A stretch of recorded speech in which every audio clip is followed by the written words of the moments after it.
तो चलिए परमेश्वर के अनुग्रह से एक बार फिर से परमेश्वर ने हमारे जीवन के अंदर ये समय दिया है कि हम उसके वचन से सीखने जा रहे हैं, उसके वचन से समझने जा रहे हैं। और जैसा कि बीती स्टडी के अंदर भी मैंने आप लोगों को बताया था कि बाइबल के अंदर पुराने नियम के अंदर पैटर्न्स दिए गए हैं और उन पैटर्न्स को हम नए नियम के अंदर पूरा होते हुए देखते हैं। और बीती स्टडी के अंदर भी हमने उन पैटर्न्स के विषय के ऊपर अपना ध्यान केंद्रित किया था और आज की इस स्टडी के अंदर भी, इस बाइबल क्लास के अंदर भी हम उन्हीं पैटर्न्स के ऊपर अपना ध्यान केंद्रित करेंगे। और आज की शाम को मैं आपके सामने परमेश्वर के पर्वों को रखने जा रहा हूं। और परमेश्वर के जो पर्व बाइबल के अंदर परमेश्वर ने मूसा को प्रदान किए थे व्यवस्था में, आप जब उनकी गहराई के अंदर उतरेंगे तो आप इस बात को जान करके आश्चर्यचकित हो जाएंगे कि 3500 साल पहले जो पर्व परमेश्वर ने मूसा को प्रदान किए थे, उन पर्वों के अंदर कितनी भविष्यवाणियां परमेश्वर ने कंसील करके मूसा को प्रदान की थी। तो आज हम परमेश्वर के पर्वों को देखने जा रहे हैं और परमेश्वर के पर्वों का अध्ययन शुरू करने से पहले हम कुछ वचन जो हैं वो लेव्य व्यवस्था की पुस्तक से पढ़ लेते हैं। लेव्य व्यवस्था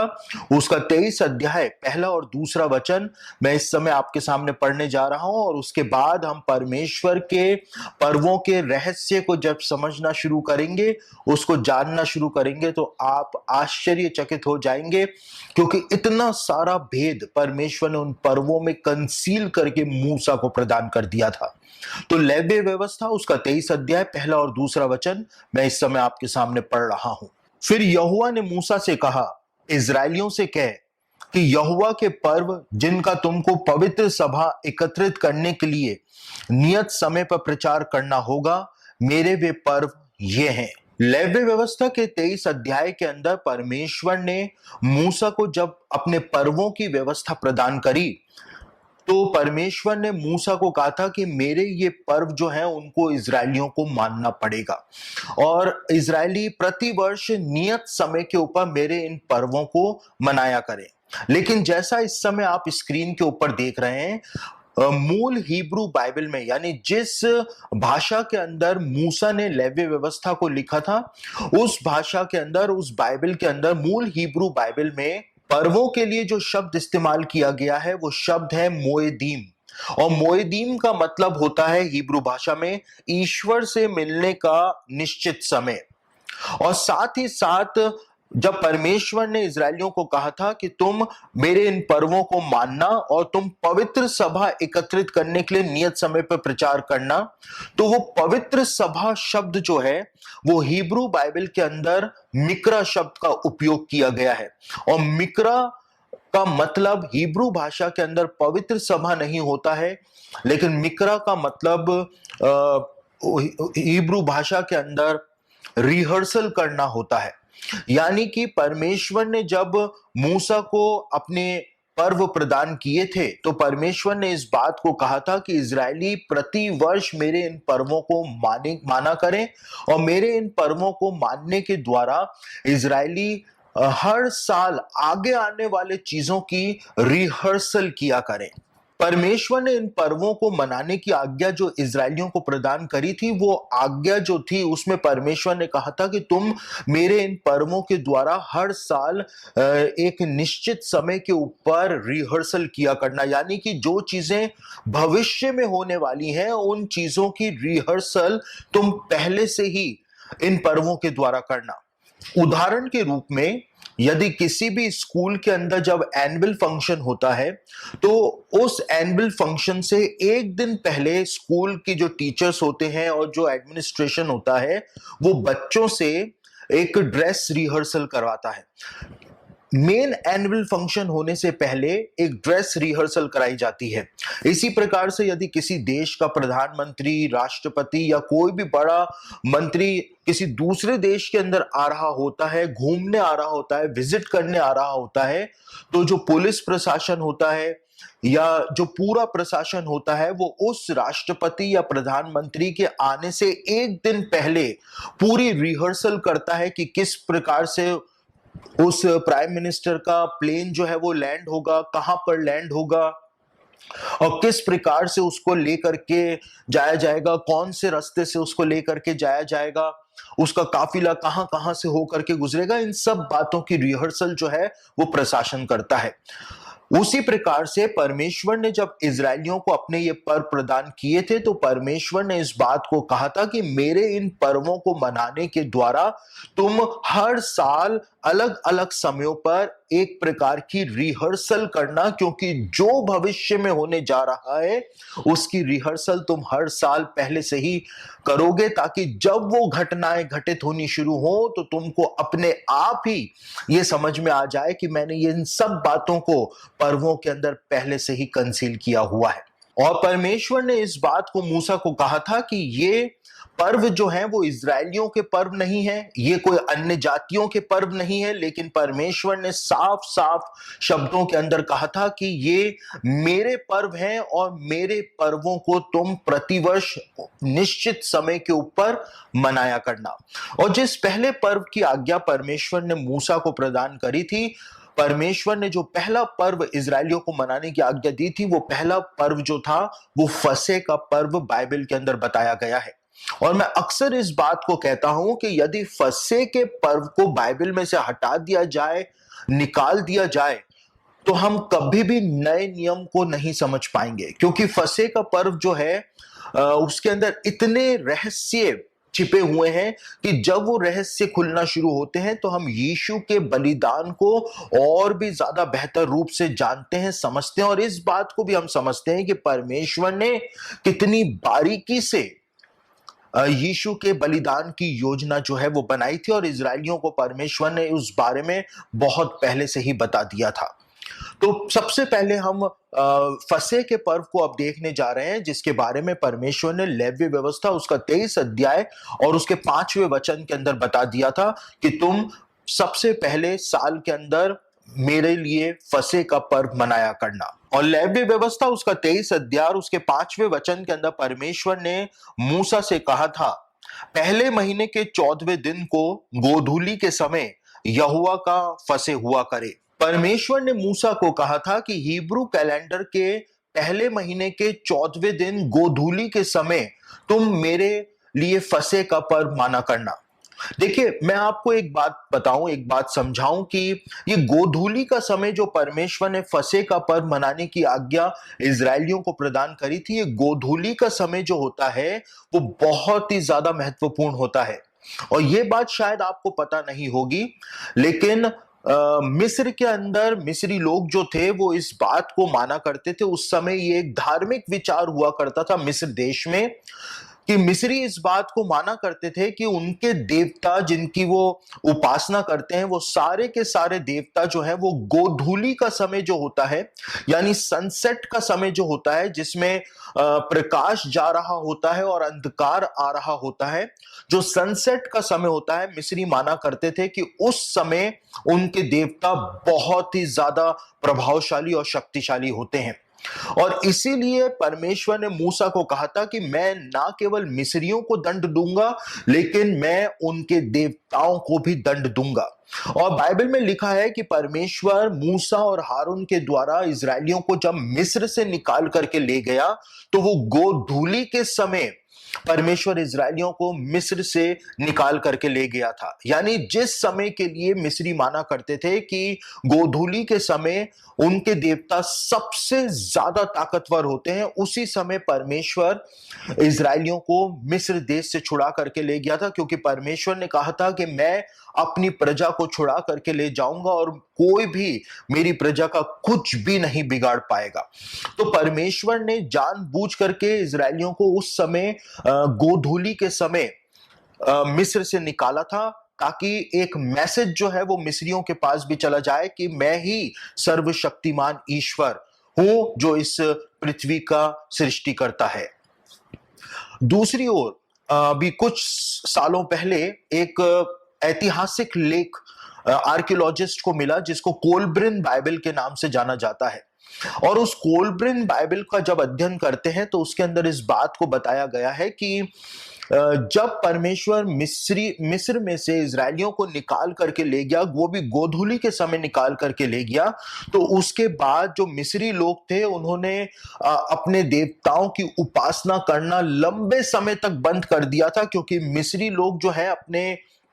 देवताओं से नाराज हो गए थे कि ये देवता जो है वो इजरायलियों के ईश्वर का सामना ही नहीं कर पाए। और कोलब्रन बाइबल जो है इस बारे में बताती है कि जब इजरायली मिस्र से चले गए उसके बाद मिस्र के अंदर मिस्रियों का क्या हाल हो गया था। और इसीलिए परमेश्वर ने कहा था कि क्योंकि मैंने तुमको गोधूली के समय मिस्र से निकाला है, इसलिए हर वर्ष गोधूली के समय, सनसेट के समय तुम फसह का पर्व माना करना, और पहले महीने के 14वें दिन तुम फसह का मेमना जो है उसको बलिदान किया करना, फसह का भोज जो है वो तुम खाया करना। लेकिन एक बहुत ही महत्वपूर्ण बात जिसको अक्सर हम पढ़ते हुए मिस कर जाते हैं, या यूं कहे कि हम उसको स्किप कर जाते हैं, और अधिकांश मसीही लोग जो है वो इस बात को सोचते हैं कि पहले महीने के 14वें दिन को इजरायली जो है वो एक फसह का मेमना लाते थे और 14वें दिन को ही उसको काट करके उसका बलिदान चढ़ा दिया करते थे। लेकिन ऐसी आज्ञा परमेश्वर ने बिल्कुल भी प्रदान नहीं की थी। लेकिन परमेश्वर ने निर्गमन उसका 12 अध्याय और उसके 3रे वचन में फसह के पर्व से संबंधित एक बहुत ही महत्वपूर्ण बात इजरायलियों को बताई थी। और निर्गमन उसका 12 अध्याय उसके 3रे वचन में परमेश्वर ने इस बात को कहा था कि इजराइल की सारी मंडली से इस प्रकार कहो कि इसी महीने के 10वें दिन को तुम अपने अपने पितरों के घराने के अनुसार घराने पीछे एक एक मेमना ले रखो।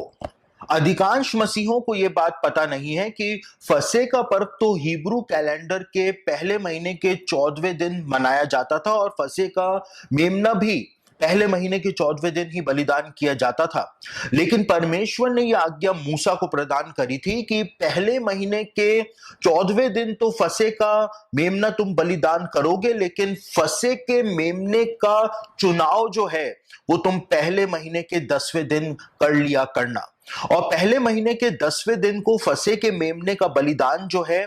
फसह के मेमने का चुनाव जो है वो इजरायलियों के द्वारा कर लिया जाता था, और उसके बाद 4 दिनों तक वो फसह के मेमने को परखा जाता था कि ये फसह के मेमने में जो कि परमेश्वर को भेंट चढ़ाना है, बलिदान चढ़ाना है, इसके अंदर कोई दोष तो नहीं पाया जाता है।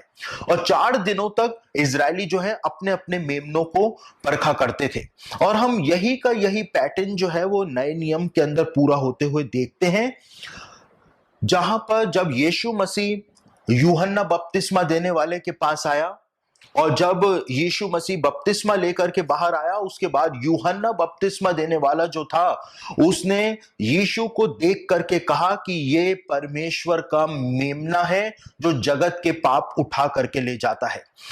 यूहन्ना बपतिस्मा देने वाले ने यीशु मसीह की पहचान जो थी वो मेमने के तौर पर दी थी। किस मेमने के तौर पर दी थी? फसह के मेमने के तौर पर यूहन्ना ने यीशु मसीह की पहचान अपने शिष्यों को बताई थी कि जैसे फसह का मेमना है उसी प्रकार से ये परमेश्वर का मेमना है जो फसह के पर्व की सारी विधियों को पूरा करने के लिए इस संसार के अंदर आया है। और आपको जान करके हैरानी होगी कि मंदिर के अंदर जितने भी मेमनों को, फसह के मेमनों को जो बलिदान किया जाता था, वो फसह के मेमने जो हुआ करते थे वो यरूशलेम के अंदर पाले पोसे नहीं जाते थे, यरूशलेम के अंदर उनका जन्म नहीं होता था, लेकिन वो फसह के मेमने जो हुआ करते थे उनको, उनका जन्म मंदिर की ऑफिशियल भेड़शाला में हुआ करता था जो कि बैतलहम के अंदर पाई जाती थी। और जितने भी फसह के मेमने मंदिर के अंदर बलिदान किए जाते थे ऑफिशियल तौर पर उनके लिए एक ऑफिशियल भेड़शाला बैतलहम के अंदर बनवाई हुई थी महायाजक के द्वारा, और फसह के मेमने बैतलहम के अंदर ही जन्म लिया करते थे, और बैतलहम से ही मेमनों का चुनाव जो है वो फसह के पर्व के लिए किया जाता था। और यही वो कारण था कि यीशु मसीह का जन्म बैतलहम के अंदर हुआ था और यरूशलेम में नहीं हुआ था। यीशु जो था वो एक राजा, मसीह राजा के तौर पर इस संसार के अंदर जन्म ले रहा था, तो यीशु का जन्म यरूशलेम के अंदर होना था। लेकिन क्योंकि फसह के मेमने जो है वो बैतलहम के अंदर जन्म लिया करते थे, इसलिए परमेश्वर ने ऐसा उचित समझा, परमेश्वर ने ऐसी योजना बनाई कि यीशु का जन्म यरूशलेम में, नाजरत के अंदर, गलील के क्षेत्र में ना हो करके यीशु मसीह का जन्म जो है वो बैतलहम के अंदर होने पाए। देखिए, कॉमन सेंस की बात है, परमेश्वर का पुत्र जो है, राजाओं का राजा जो है, वो इस संसार के अंदर जन्म ले रहा है, तो क्या परमेश्वर मरियम के लिए किसी होटल के एक कमरे का इंतजाम नहीं कर सकता था? क्या परमेश्वर किसी के घर में मरियम के लिए इंतजाम नहीं कर सकता था? परमेश्वर इंतजाम कर सकता था, लेकिन परमेश्वर ने जानबूझ करके मरियम के लिए कोई भी इंतजाम नहीं किया। और इसलिए इंतजाम नहीं किया क्योंकि परमेश्वर चाहता था कि यीशु का जन्म ठीक उसी भेड़शाला के अंदर हो जो कि मंदिर की ऑफिशियल भेड़शाला थी, जहां पे फसह के मेमने जन्म लिया करते थे। क्योंकि परमेश्वर का मेमना जो था, जब इस संसार के अंदर जन्म ले रहा था, तो परमेश्वर ने यही उचित समझा कि जिस जगह के ऊपर फसह के मेमने जन्म लिया करते थे, वहीं पर ही परमेश्वर का मेमना भी जन्म लेने पाए। और बीते कुछ समय पहले जब मैं बैतलहम के अंदर था, तो वहां पर मैंने एक प्रोग्राम बनाया था, शूट किया था, और उसी स्थान के ऊपर उस प्रोग्राम को मैंने बनाया था जहां पर 2000 साल पहले यीशु का जन्म हुआ था, जिसको आज चर्च ऑफ द नेटिविटी के नाम से जाना जाता है। और उस प्रोग्राम के अंदर मैंने इस बात को लोगों के सामने रखा था कि यीशु मसीह का जन्म किसी गौशाला के अंदर नहीं हुआ था, जैसा कि हम मसीही लोग मानते हुए आए हैं, लेकिन यीशु मसीह का जन्म जो है वो एक भेड़शाला के अंदर हुआ था। और मैं क्यों इस बात को बहुत जोर देकर के बता रहा हूं, क्योंकि जिस जगह के ऊपर यीशु मसीह का जन्म हुआ था, जिस गुफा में यीशु मसीह का जन्म हुआ था, वो गुफा जो है वो इतनी छोटी गुफा थी कि वहां पर गौशाला हो ही नहीं सकती थी। वहां पर एक भेड़शाला पाई जाती थी जो कि मंदिर की ऑफिशियल भेड़शाला हुआ करती थी। और हम क्यों दावे के साथ इस बात को कह सकते हैं, क्योंकि यहूदियों का जो ग्रंथ है तालमुद, वो इस बात को बताता है कि 2000 साल पहले बैतलहम के अंदर कोई भी गौशाला पाई ही नहीं जाती थी। लेकिन जितनी भी गौशालाएं इजराइल के अंदर हुआ करती थी 2000 साल पहले, वो सारी की सारी गौशालाएं जो हैं वो आकोर की तराई के अंदर पाई जाती थी, या फिर हरमगिदोन के मैदान के पास के क्षेत्र में पाई जाती थी। और तालमुद जो है इस बात को भी बताती है कि बैतलहम के अंदर सिर्फ और सिर्फ एक ही भेड़शाला पाई जाती थी 2000 साल पहले, जो कि मंदिर की ऑफिशियल भेड़शाला हुआ करती थी। तो हमारे पास इस बात के ऐतिहासिक प्रमाण मौजूद हैं जो इस बात को बताते हैं कि बैतलहम के अंदर कोई गौशाला पाई ही नहीं जाती थी। साथ ही साथ बैतलहम के अंदर सिर्फ और सिर्फ एक ही भेड़शाला पाई जाती थी जो कि मंदिर की ऑफिशियल भेड़शाला हुआ करती थी। और यीशु जो था उसका जन्म मंदिर की उसी ऑफिशियल भेड़शाला के अंदर हुआ था। और बिल्कुल वैसे ही यीशु का जन्म हुआ था जैसे फसह के मेमने उस भेड़शाला के अंदर जन्म लिया करते थे। यहूदी ग्रंथ इस बात को भी बताते हैं कि जब फसह के मेमने पैदा हुआ करते थे तो उस भेड़शाला के अंदर कुछ कपड़े रखे जाते थे गडरियों के द्वारा, और जब मेमने जन्म लिया करते थे तो वहां पर जो सूखे कपड़े पड़े रहते थे उनको लेकर के गडरिये जो थे वो मेमनों को साफ किया करते थे। और उसके बाद गडरिये एक साफ कपड़े को लेकर के उनसे मेमनों को लपेट करके और उसके बाद मेमनों को वो चरनी के अंदर रख दिया करते थे, सुला दिया करते थे, ताकि उनको वहां पे गर्माश मिलने पाए। और हम देखते हैं कि बिल्कुल यही का यही पैटर्न जो था वो यीशु के जन्म के समय भी हमको देखने को मिलता है। और लूका रचित सुसमाचार में लूका ने बहुत जोर देकर के इस बात को बताया है कि जब यीशु का जन्म हुआ तो मरियम ने कपड़े लेकर के यीशु को लपेट करके उसको चढ़नी के अंदर रखा। कौन से कपड़े लेकर के यीशु को मरियम ने लपेटा था? वही कपड़े जिनसे फसह के मेमने जन्म लेने के बाद लपेटे जाते थे, उनसे परमेश्वर के मेमने को लपेट करके, जैसे फसह के मेमनों को चढ़नी के अंदर रखा जाता था, मरियम ने यीशु को चढ़नी के अंदर रख दिया था। यानी यीशु फसह के मेमने जिस प्रकार से जन्म लिया करते थे, उसी पैटर्न पर उसका जन्म हुआ था, और यीशु ने वही काम जो फसह के मेमने किया करते थे, यीशु ने उस काम को अपने बलिदान के द्वारा पूरा करके दिखाया था। तो फसह का पर्व जो है वो यीशु के बलिदान को स्पष्ट रूप से हमारे सामने प्रकट करता है, और इसीलिए बाइबल के अंदर से मैंने आपको कहा कि यदि फसह का पर्व हटा दिया जाए तो हम नए नियम को कभी भी बेहतर तरीके से समझ नहीं पाएंगे। तो यीशु जो था वो फसह के मेमने के तौर पर इस संसार में आया था, और जैसा निर्गमन उसका 12 अध्याय और उसके 3रे वचन के अंदर परमेश्वर ने कहा था कि पहले महीने के 14वें दिन तो तुम फसह का मेमना बलिदान करना, लेकिन पहले महीने के 10वें दिन को तुम फसह का मेमना जो है उसका चुनाव कर लेना, और उसको 4 दिन तक तुम परखा करना। और फसह के मेमने के तौर पर जब यीशु इस संसार में आया और जब वो अपना बलिदान देने जा रहा था, तो फसह के मेमने के इस पैटर्न को खुद यीशु ने भी अपने जीवन से पूरा करके दिखाया था। उदाहरण के तौर पर इसके लिए हम देख सकते हैं, कुछ वचनों को हम पढ़ लेते हैं। यूहन्ना रचित सुसमाचार उसका 12 अध्याय और उसके पहले वचन को मैं इस समय आपके सामने पढ़ रहा हूं, जहां पर पहले महीने के 10वें दिन का ये पैटर्न जो था वो परमेश्वर के मेमने यीशु मसीह के द्वारा पूरा किया गया था। तो यूहन्ना रचित सुसमाचार उसका 12 अध्याय उसके पहले वचन में इस प्रकार से लिखा हुआ है, फिर यीशु फसह से 6 दिन पहले बैतनिय्याह में आया, जहां लाजर था जिसे यीशु ने मरे हुओं में से जिलाया था। यूहन्ना ने इस बात को बहुत साफ साफ शब्दों में बताया है कि फसह का पर्व जो कि पहले महीने के 14वें दिन को मनाया जाता था, फसह के पर्व से 6 दिन पहले यानी पहले महीने के 9वें दिन यीशु मसीह जो है वो बैतनिय्याह आ गया था। वह उसी जगह पर आ गया था जहां पर उसने लाजर को जीवित किया था। लेकिन यूहन्ना रचित सुसमाचार का ही 12 अध्याय उसके 12वें वचन को यदि हम पढ़ें तो वहां पर एक बहुत गहरी बात जो है वो यूहन्ना ने बताई है। यूहन्ना रचित सुसमाचार उसका 12 अध्याय उसके 12वें वचन में लिखा हुआ है, दूसरे दिन बहुत से लोगों ने जो पर्व में आए थे यह सुनकर कि यीशु यरूशलेम में आता है। यूहन्ना ने अपने सुसमाचार में इस बात को बताया है कि फसह के पर्व से 6 दिन पहले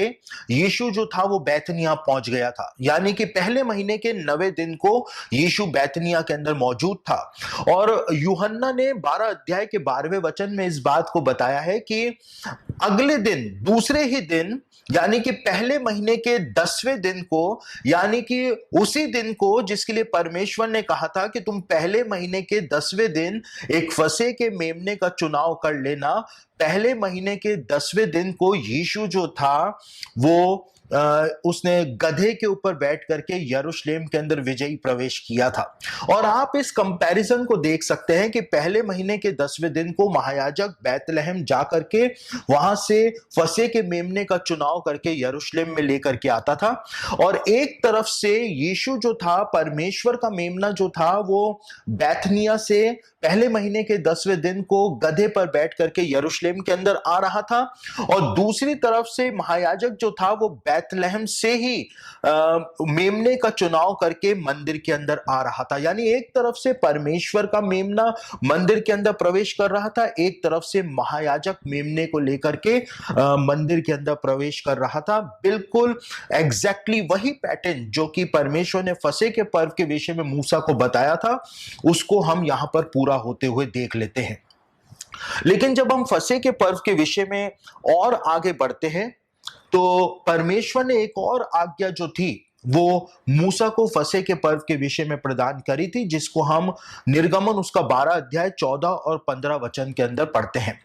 और निर्गमन उसका 12 अध्याय 14 और 15 वचन जो है उसमें परमेश्वर ने कहा था कि जब तुम फसह का पर्व मनाओ तो तुम्हारे घरों के अंदर खमीर जो है वो बिल्कुल भी नहीं पाया जाना चाहिए।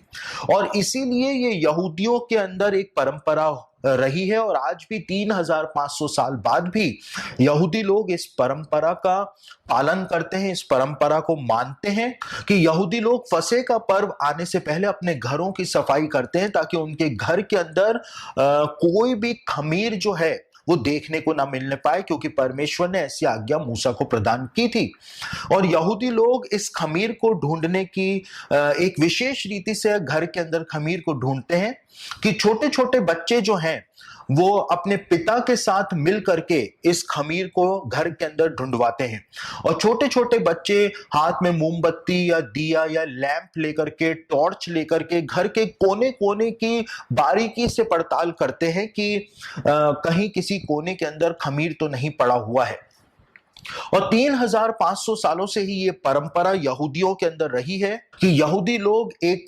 लकड़ी का स्पून लेते हैं, चम्मच लेते हैं, एक पक्षी का पंख लेते हैं और अपने हाथ के अंदर एक सन का कपड़ा भी वो लोग लेते हैं।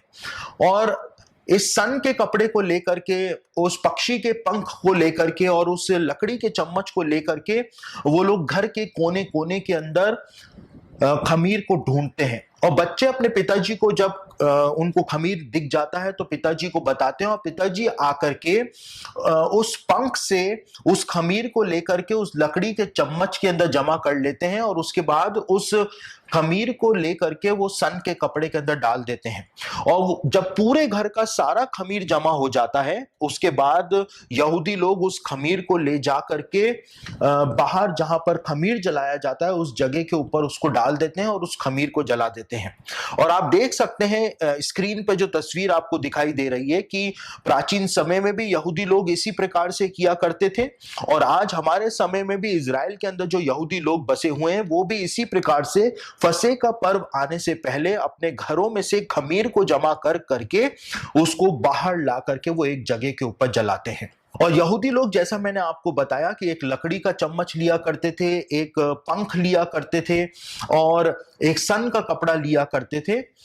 ये लकड़ी का चम्मच जो है वो भी हमको उसका भी पैटर्न जो है वो नए नियम में देखने को मिलता है कि खमीर के बारे में पौलुस ने बताया है, खुद यीशु ने भी इस बात को बताया कि खमीर जो है वो पाप को दर्शाता है और लकड़ी का चम्मच जो है वो यीशु के क्रूस को दर्शाता है और ये पंख जो है वो पवित्र आत्मा को प्रकट करता है कि पवित्र आत्मा ने इंसान के सारे पापों को लिया, खमीर को लिया और उसको यीशु के क्रूस के ऊपर, यीशु के ऊपर डाल दिया। और जिस प्रकार से खमीर को जलाया जाता था, यीशु ने क्रूस के ऊपर उस पाप रूपी खमीर को वहां पर जला दिया, वहां पर नष्ट कर दिया। तो इस प्रकार से हम देखते हैं कि फसह के पर्व की सारी विधियां जो हैं वो यीशु के बलिदान के अंदर पूरी होती हुई हमको दिखाई देती हैं। लेकिन जब हम आगे बढ़ते हैं तो हम इस बात को देखते हैं कि मरकुस रचित सुसमाचार उसका 15 अध्याय उसके 25वें वचन के अंदर इस बात को बताया गया है कि सुबह 9 बजे यीशु को क्रूस के ऊपर ठोका गया था, क्रूस के ऊपर चढ़ाया गया था। और यहूदी ग्रंथ जो है इस बात को बताते हैं, इस बात को बहुत ही ज्यादा स्पष्ट रूप से बताते हैं कि महायाजक ठीक सुबह 9 बजे मेमने को लेकर के मंदिर के अंदर आता था और वेदी के जो सींग हुआ करते थे उन सींगों से फसह के मेमने को वो बांध दिया करता था। यानी कि जिस प्रकार से सही सुबह 9 बजे यीशु को क्रूस के ऊपर बांधा गया था या क्रूस के ऊपर ठोका गया था कीलों के द्वारा, ठीक उसी समय फसह का मेमना जो कि मंदिर के अंदर मौजूद था उसको महायाजक ने वेदी के सींगों से ले जाकर के बांध दिया था। यानी आप पैटर्न को वहां पर पूरा होते हुए देख सकते हैं। और जिस समय मेमने को महायाजक वेदी के सींगों से बांध दिया करता था और यीशु जो था वो उसी समय जब क्रूस के ऊपर टंगा हुआ था, तो यहूदी ग्रंथ इस बात को बताते हैं कि जब महायाजक फसह के मेमने को वेदी के सींगों से बांध दिया करता था तो 30 से 35 लाख यहूदी लोग फसह का पर्व मनाने के लिए उस समय यरूशलेम के अंदर मौजूद रहा करते थे। और यहूदी लोग भजन संहिता 118 को प्रार्थना के रूप में गाया करते थे उस समय, जिस समय महायाजक मेमने को वेदी के सींगों से बांध दिया करता था। और यहूदी ग्रंथ इस बात को बताते हैं कि भजन संहिता 118 जो है वो फ्यूनरल सॉन्ग के रूप में जाना जाता है। और किसके फ्यूनरल सॉन्ग के रूप में जाना जाता है? वो मसीह के फ्यूनरल सॉन्ग के रूप में जाना जाता है। यानी कि जिस समय यीशु मसीह क्रूस के ऊपर चढ़ा हुआ था, कीलों से ठुका हुआ था, उस समय 30 से 35 लाख यहूदी लोग जो है वो ऊंची आवाज के अंदर मसीह के फ्यूनरल सॉन्ग को, यानी कि भजन संहिता 118 को वहां पर गा रहे थे। उस मेमने के लिए गा रहे थे जो मंदिर के अंदर बंधा हुआ था, लेकिन इनडायरेक्टली वो उस मेमने के लिए उस भविष्यवाणी को पूरा कर रहे थे जो कि क्रूस के ऊपर चढ़ा हुआ था, लटका हुआ था। मैं एक और बहुत महत्वपूर्ण बात इस विषय में आपको बताऊं कि यहूदी ग्रंथ इस बात को बताते हैं कि जब फसह के पर्व के दिन फसह के मेमनों को मंदिर के अंदर बलिदान किया जाता था, वेदी पर बलिदान किया जाता था, तो लाखों मेमनों का बलिदान जो है वो फसह के पर्व के समय चढ़ाया जाता था, किया जाता था। और क्योंकि लाखों मेमने एक ही दिन के अंदर बलिदान किए जाते थे, तो उनका जो खून होता था कहीं वो मंदिर के आंगन के अंदर जम न जाए, क्योंकि लाखों गैलन खून जो है वो मेमनों में से निकला करता था। इसलिए वो मेमनों का लहू मंदिर के आंगन में जम न जाए, इसलिए महायाजक के द्वारा लेवी वंश के लोगों की स्पेशल ड्यूटी फसह के पर्व के दिन लगाई जाती थी। और जैसे ही मेमने का बलिदान वेदी के ऊपर किया जाता था और उसका खून जैसे ही बह करके नीचे आता था, तो लेवी वंश के लोग पात्रों में, बाल्टियों में या फिर मटकों के अंदर पानी भर भर के उस लहू को वहां से बहाया करते थे। और फसह के पर्व के दिन पूरा मोरिया पर्वत जो था उसमें से लहू और पानी की धाराएं जो है वो नीचे बहती हुई दिखाई दिया करती थी।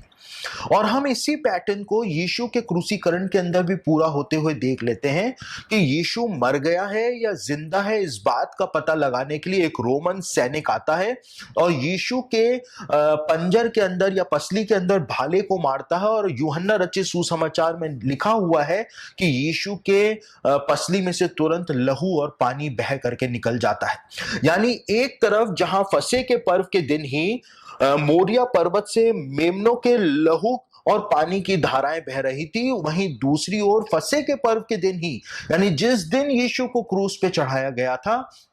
यीशु के शरीर से, परमेश्वर के मेमने के शरीर से भी लहू और पानी की धाराएं जो हैं वो वहां पे बह रही थी। तो हम देखते हैं कि फसह का पर्व जो है वो अपने अंदर बहुत सारे भेदों को कंसील किया हुआ है, छिपाया हुआ है। लेकिन एक और बात जो फसह के पर्व के विषय में मैं आपको बताऊं, यूहन्ना रचित सुसमाचार उसका 19 अध्याय और उसके 19वें वचन में यूहन्ना ने इस बात को बताया है कि जब यीशु को क्रूस के ऊपर चढ़ा दिया गया तो यीशु का दोष पत्र जो था वो 3 भाषाओं के अंदर लिख करके, यानी कि हिब्रू भाषा में, लैटिन भाषा में और ग्रीक भाषा के अंदर लिख करके पिलातुस ने यीशु के क्रूस के ऊपर लगवा दिया था, जिस पर लिखा था यीशु नासरी यहूदियों का राजा। और 3 भाषाओं के अंदर ही लिख करके इसलिए उस दोष पत्र को यीशु के सिर के ऊपर लगाया गया था, क्योंकि उस समय हिब्रू भाषा जो हुआ करती थी वो यहूदियों की धार्मिक और पवित्र भाषा मानी जाती थी, और लैटिन भाषा जो होती थी, जिसको लातीनी भाषा बाइबल में कहा गया है, वो लैटिन भाषा जो होती थी वो रोमन गवर्नमेंट की ऑफिशियल लैंग्वेज हुआ करती थी। और ग्रीक भाषा के अंदर इसलिए उस दोष पत्र को लिखा गया था क्योंकि ग्रीक भाषा उस समय एक यूनिवर्सल लैंग्वेज हुआ करती थी, जिस प्रकार से आज हमारे समय में इंग्लिश जो है वो एक यूनिवर्सल लैंग्वेज है, उसी प्रकार से 2000 साल पहले ग्रीक भाषा जो थी वो एक यूनिवर्सल लैंग्वेज हुआ करती थी, ताकि सबको ये बात समझ में आ जाए कि क्यों इस व्यक्ति को क्रूस के ऊपर चढ़ाया गया है। और जिस भी व्यक्ति को क्रूस के ऊपर चढ़ाया जाता था उसके क्रूस के ऊपर एक तख्ती जरूर से लगाई जाती थी, ताकि उस व्यक्ति का अपराध जो है वो दुनिया को बताया जा सके कि इसने ये अपराध किया था, इसलिए इसको क्रूस की सजा जो है वो दी गई है। और जब यहूदियों ने यीशु के दोष पत्र को पढ़ा तो यूहन्ना ने इस बात को बताया है कि उन्होंने पिलातुस से जाकर के कहा कि इसके दोष पत्र को बदल, इसके दोष पत्र के ऊपर ऊपर ये मत लिख कि यीशु नासरी यहूदियों का राजा, लेकिन ये लिख कि इसने कहा कि मैं यहूदियों का राजा हूं। लेकिन पिलातुस उनकी इस रिक्वेस्ट को पूरी तरह से खारिज कर देता है और इस रिक्वेस्ट को नहीं मानता है। देखिए, आपको मैं एक बात बताऊं कि जब फसह के मेमने बलिदान किए जाते थे मंदिर के अंदर, तो एक ही दिन में 30 से 35 लाख या 40 लाख मेमने जो हैं वो मंदिर की वेदी के ऊपर बलिदान किए जाते थे। और सारे मेमने जो होते थे वो एक समान ही दिखाई दिया करते थे, क्योंकि छोटे छोटे मेमने हैं, किसी को पता नहीं चलता था कि कौन सा मेमना किसका मेमना है। बिल्कुल वैसे ही जैसे आज हम लोगों को, अगर हम चाइनीज को देखते हैं तो हमको समझ में ही नहीं आता है कि कौन सारे चाइनीज जो है वो हमको एक समान दिखाई देते हैं। ऐसे ही सारे मेमने जो है वो फसह के दिन, फसह के पर्व के दिन एक समान ही दिखाई दिया करते थे। तो फसह के पर्व के मेमने जो है वो आपस में मिल ना जाए, अदला बदली उनकी ना हो जाए, इसलिए महायाजक के द्वारा एक ऑर्डर पास किया गया था कि हर परिवार का मुखिया जो है वो अपने अपने फंसे के मेमने को जब मंदिर के अंदर लेकर के आएगा, तो वो परिवार का मुखिया अपने मेमने के गले के अंदर एक लॉकेट भी लगा करके लाना जरूरी होता था। और उस लॉकेट के ऊपर परिवार के मुखिया का नाम या परिवार के अंदर जो पिताजी होते थे उनका नाम जो था वो उस मेमने के गले के अंदर लटका रहता था कि ये डेविड का मेमना है, ये बेंजामिन का मेमना है, ये रूबेन का मेमना है, ये यहूदा का मेमना है। वो नाम जो है वो मेमनों के गले में लॉकेट में लटका रहता था, ताकि किसी भी परिवार का मेमना किसी दूसरे परिवार के हाथ में चला ना जाए, अदला बदली ना हो जाए।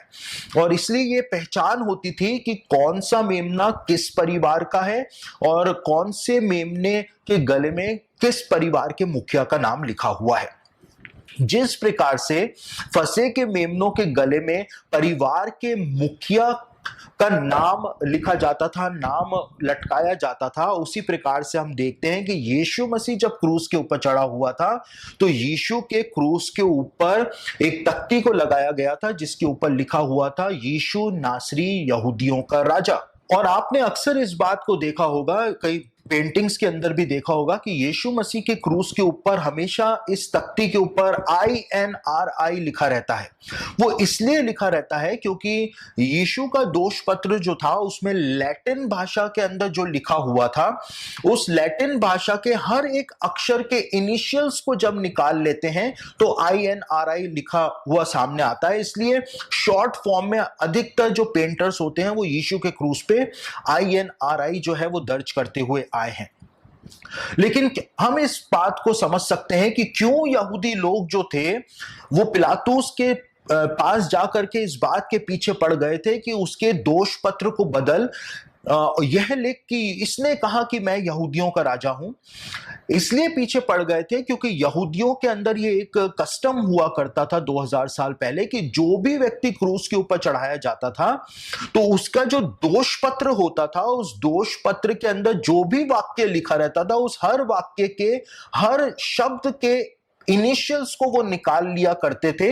और उन इनिशियल्स को निकाल करके वो एक शब्द बना लिया करते थे और उस अपराधी का टाइटल वही शब्द जो है वो रख दिया करते थे।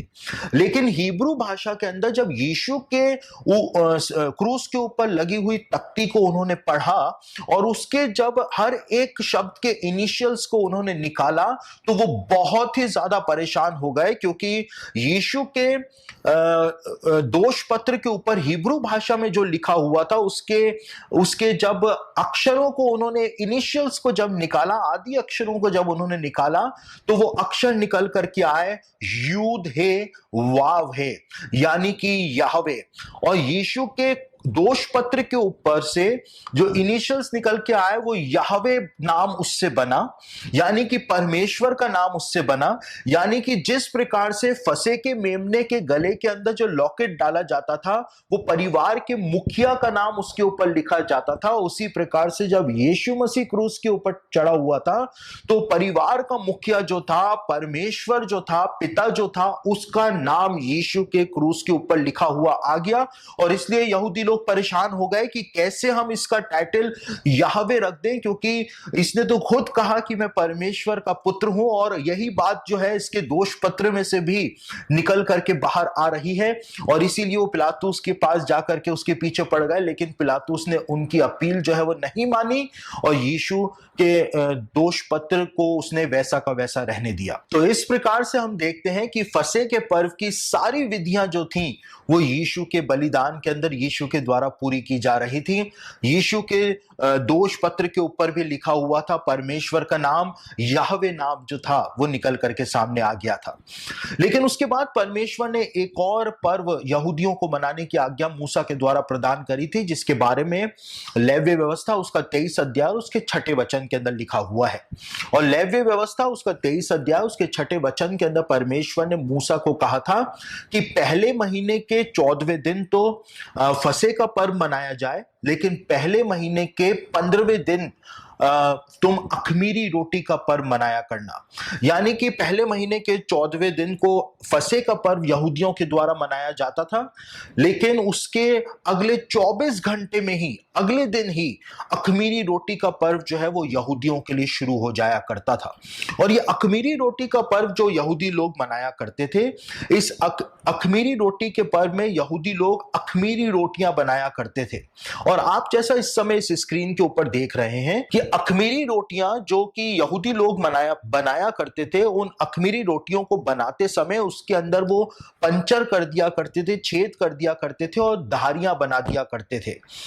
और ये यहूदी लोगों के अंदर एक बहुत पुरानी परंपरा रही है कि यहूदी लोग चाहे कितना भी बड़ा परिवार यहूदियों का क्यों ना हो, लेकिन वो अखमीरी रोटी के पर्व पर सिर्फ 3 ही अखमीरी रोटियां बनाते हुए आए हैं, बनाते हैं। और यहूदियों का ऐसा कहना है कि ये 3 अखमीरी रोटियां जो हैं वो इब्राहिम, इसहाक और याकूब को प्रकट करने के लिए बनाई जाती हैं। और यदि मसीही दृष्टिकोण से हम देखें तो ये 3 रोटियां जो है वो पिता, पुत्र और पवित्र आत्मा को प्रकट करती हैं। और इन 3 रोटियों को मात्जा टॉश बैग जो होता है उसके अंदर यहूदी लोग रखते हैं, और फसह के पर्व के बाद जो अखमीरी रोटी का पर्व मनाया जाता है उसमें इन रोटियों को लेकर के मेज पर रखा जाता है। और ये अखमीरी रोटी का पर्व जो यहूदी लोग मनाते हुए आए हैं 3500 सालों से, तो अखमीरी रोटी के पर्व के समय यहूदी लोग जो होते हैं, परिवार का मुखिया जो होता है, वो इन 3 अखमीरी रोटियों में से एक अखमीरी रोटी को निकालता है और उसको निकाल करके वो बीच में से आधी तोड़ देता है, और आधी रोटी तो परिवार के लोगों को खाने के लिए दे देता है, लेकिन आधी रोटी जो है वो एक बैग के अंदर, जिसको एफिकोमेन बैग कहा जाता है, उसके अंदर डाल करके वो छिपा देता है। और एफिकोमेन जो शब्द है उसका मतलब होता है कि वो जो कि वापस आएगा। और सन से बना हुआ ये बैग जो होता है, इसको 3500 सालों से यहूदी लोग इस्तेमाल करते हुए आए हैं। और यहूदियों के अंदर ऐसी परंपरा रही है कि जब ये आधा टुकड़ा जो अखमीरी रोटी का होता है, इसको एफिकोमेन बैग के अंदर डाल करके परिवार का मुखिया जब छुपा देता है, तो उसके बाद परिवार का मुखिया जो है वो परिवार के बच्चों से कहता है कि वो उस आधा टुकड़ा जो एफिकोमेन बैग के अंदर है, उस आधे अखमीरी रोटी के टुकड़े को ढूंढें। और जब बच्चे उस अखमीरी रोटी के टुकड़े को ढूंढ लेते हैं, उस एफिकोमेन बैग को ढूंढ लेते हैं, तो उसके बाद परिवार का मुखिया उनको बहुत अच्छे अच्छे सुनहरे गिफ्ट्स जो हैं वो प्रदान करता है। और आज की तारीख में भी यहूदियों के द्वारा ये सारी रस्में जो हैं वो निभाई जाती हैं। और हम इस बात को देख सकते हैं कि ये अखमीरी रोटी का पर्व जो था उसको भी यीशु के द्वारा अपने जीवन के अंदर, अपनी सेवकाई के अंदर पूरा किया गया था। जब यीशु अपने शिष्यों के साथ फसह का भोज खाने के लिए बैठा हुआ था, तो यीशु ने अखमीरी रोटी के पर्व की इसी अखमीरी रोटी को अपने हाथ में उठाया था और अपने शिष्यों से कहा था कि ये अखमीरी रोटी जो है वो अखमीरी रोटी नहीं है, लेकिन ये अखमीरी रोटी जो है वो मेरा शरीर है जो मैं तुम्हारे लिए दे रहा हूं। और यीशु ने इस अखमीरी रोटी को आधी तोड़ करके अपने शिष्यों के हाथ में वो दे दिया था कि इसे खाओ, क्योंकि ये मेरा शरीर है जो तुम्हारे लिए दिया जाता है। और हम इस बात को देखते हैं कि जैसे उस आधी अखमीरी रोटी के टुकड़े को एफिकोमेन बैग के अंदर यानी सन के बैग में या सन के कपड़े में लपेट करके परिवार का मुखिया छुपा दिया करता था, उसी प्रकार से यीशु मसीह का शरीर जो कि हमारे लिए अखमीरी रोटी बना था, जब उसको क्रूस के ऊपर तोड़ दिया गया और उसको तोड़ने के बाद एक सन के कपड़े में लपेट करके उसको जैसे एफिकोमेन टुकड़े को छुपा दिया जाता था, उसी प्रकार से यीशु को दुनिया की नजरों से छुपा दिया गया था, उसको कब्र के अंदर रख दिया गया था। और जैसे परिवार का मुखिया घर के बच्चों को कहा करता था कि उस एफिकोमेन टुकड़े को, उस अखमीरी रोटी के टुकड़े को ढूंढो, और जब बच्चे उसको ढूंढ लिया करते थे तो परिवार का मुखिया उनको बहुत बेशकीमती गिफ्ट्स दिया करता था। उसी प्रकार से बाइबल के अंदर बताया हुआ है कि जब पतरस ने और यूहन्ना ने और जब चेलों ने यीशु को ढूंढ लिया, यीशु उनके ऊपर प्रकट हो गया। जब जब वो उन्होंने यीशु को देख लिया तो यीशु अपने शिष्यों के पास आया और यीशु ने आकर के अपने शिष्यों के ऊपर फूका और यीशु ने कहा कि लो, गिफ्ट लो, पवित्र आत्मा लो। तो हम इस प्रकार से देखते हैं कि अखमीरी रोटी का पर्व जो था उसको भी यीशु के द्वारा अपनी सेवकाई में अपने बलिदान के द्वारा पूरा किया गया था। उसके बाद परमेश्वर ने एक तीसरा पर्व मनाने की आज्ञा भी यहूदियों को प्रदान करी थी और परमेश्वर ने मूसा को कहा था कि मेरा ये तीसरा पर्व भी यहूदियों के द्वारा मनाया जाए। और इस तीसरे पर्व के लिए परमेश्वर ने कहा था कि पहली उपज का पर्व या फीस्ट ऑफ फर्स्ट फ्रूट्स, या जिसको हिब्रू में बिकुरीम कहा जाता है, उसको तुम मनाया करना। और कब मनाया करना, इसके बारे में भी परमेश्वर ने कहा था, जिसको हम परमेश्वर के वचन से एक बार पढ़ लेते हैं। लेव्य व्यवस्था उसका 23 अध्याय 9 से लेकर 11 वचन मैं इस समय आपके सामने पढ़ रहा हूं। फिर यहोवा ने मूसा से कहा, इजराइलियों से कहे कि जब तुम उस देश में प्रवेश करो जिसे यहोवा तुम्हें देता है और उसमें के खेत काटो, तब अपने अपने पके खेत की पहली उपज का पूला याजक के पास ले आया करना, और वे उस पूले को यहोवा के सामने हिलाए कि वे तुम्हारे निमित्त ग्रहण किया जाए। वह उसे विश्राम दिन के दूसरे दिन हिलाए। परमेश्वर ने मूसा को कहा था कि यहूदी मेरे तीसरे पर्व को भी मनाया करें, और उस तीसरे पर्व को परमेश्वर ने पहली उपज का पर्व कहा था। पहले फलों का पर्व जो है परमेश्वर ने उसको कहा था। और ये पहली उपज का पर्व जो हुआ करता था वो यहूदियों के द्वारा फसह के पर्व से तीसरे दिन मनाया जाता था। यानी फसह का पर्व मनाया जाता था, फिर अखमीरी रोटी का पर्व मनाया जाता था, और उसके बाद तीसरे दिन पहली उपज का पर्व जो है वो यहूदियों के द्वारा मनाया जाता था। और हम देख सकते हैं कि यीशु जो था उसने अपना बलिदान फसह के पर्व के दिन दिया था, और यीशु को जब गाड़ा गया था, और बाइबल के अंदर इस बात को बताया हुआ है कि तीसरे दिन जो था, फसह के पर्व से तीसरे दिन यीशु मसीह जो था वो वापस से जिंदा हो गया था। यानी कि फसह के पर्व के समय यीशु ने उन फसह के पर्व की सारी विधियों को पूरा किया, और जिस प्रकार से अखमीरी रोटी को छिपाया जाता था, अखमीरी रोटी के पर्व पर यीशु को कब्र के अंदर रखा गया, और जैसे पहली उपज के पर्व में या पहले फलों के रूप में पहली उपज का पर्व फसह के पर्व से तीसरे दिन मनाया जाता था, यीशु मसीह जो था वो 3 दिनों के बाद जिंदा होकर के पहली उपज बन करके, मरे हुओं में से जी उठने वालों में पहला फल बन करके वो कब्र में से तीसरे दिन निकल करके बाहर आ गया था। परमेश्वर ने इस बात को मूसा को कहा था कि विश्राम दिन के अगले दिन पहली उपज का पर्व जो है वो मनाया जाए। देखिए, बाइबल के अंदर इस बात को बताया हुआ है कि जब यीशु को क्रूस के ऊपर चढ़ाया गया तो उसके बाद सबत का दिन शुरू होने वाला था, और यहूदी कैलेंडर की सेटिंग जो है वो यहूदियों के द्वारा इस प्रकार से की जाती है कि हर वर्ष फसह के पर्व के बाद और पहली उपज के पर्व से पहले एक सबत का दिन जो है वो यहूदी लोग उसको मनाते ही मनाते हैं, ताकि जो आज्ञा परमेश्वर ने मूसा को प्रदान करी थी वो आज्ञा जो है वो पूरी हो सके। और इसी प्रकार से हम देखते हैं कि यीशु मसीह जो था उसको क्रूस के ऊपर चढ़ाया गया, और उसके बाद विश्राम दिन को मनाया गया, और विश्राम दिन को मनाने के बाद यीशु मसीह जो था वो पहली उपज के रूप में इस कब्र में से निकल करके बाहर आ गया था। और इसी बात को पौलुस ने भी कुरंत की कलीसिया को बताया था कि यीशु मसीह मरे हुओं में से जी उठने वालों में पहला फल बना था। पहला कुरंतियों उसका 15 अध्याय उसके 20वें वचन को यदि आप पढ़ें तो वहां पर इसी बात को बताया गया है। पौलुस इस बात को कहता है कि परंतु सचमुच मसीह मुर्दों में से जी उठा है, और जो सो गए हैं उनमें पहला फल हुआ। पौलुस ने इस बात को बताया कि यीशु मसीह जो है वो मरे हुओं में से जी उठने वालों में पहला फल हुआ, बिकुरीम हुआ, पहली उपज का पहला फल जो है वो यीशु मसीह बना था। पौलुस भी इस बात को बताता है, यानी यीशु ने अपने पुनरुत्थान के द्वारा परमेश्वर के इस तीसरे पर्व की विधि जो थी, भविष्यवाणी जो थी, उसको पूरा करके दिखा दिया था। लेकिन उसके बाद यहूदी लोग परमेश्वर का एक चौथा पर्व भी मनाया करते थे,